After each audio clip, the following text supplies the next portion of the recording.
calamities. The Office of the Attorney General has published proposed guidelines for conducting public participation.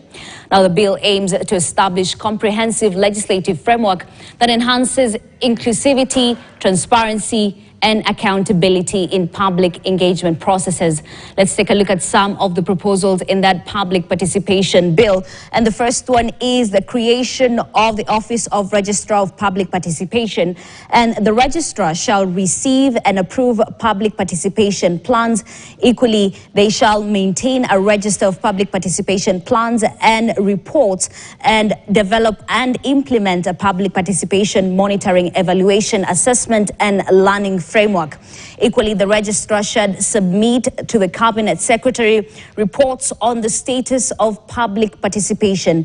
And finally, they shall maintain a website of public participation reports.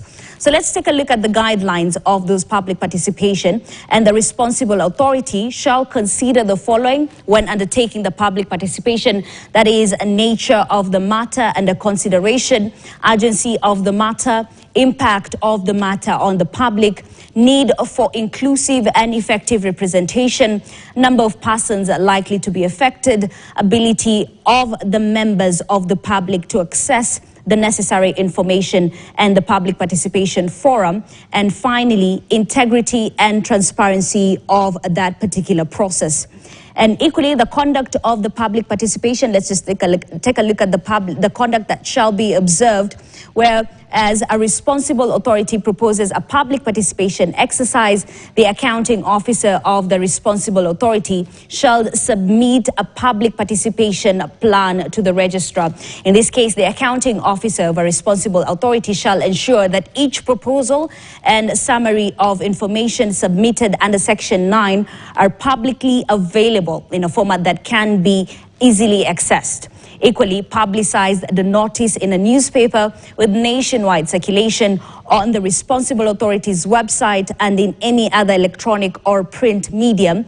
Equally, the accounting officer of a responsible authority shall provide a mechanism for receiving submissions in respect of the proposal from the public, and use media and venues that are accessible to persons living with disabilities where public meetings are held in respect of the proposal.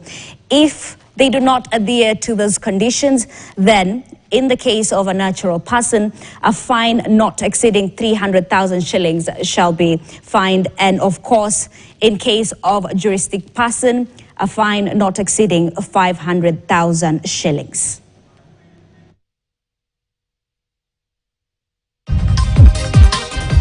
You're watching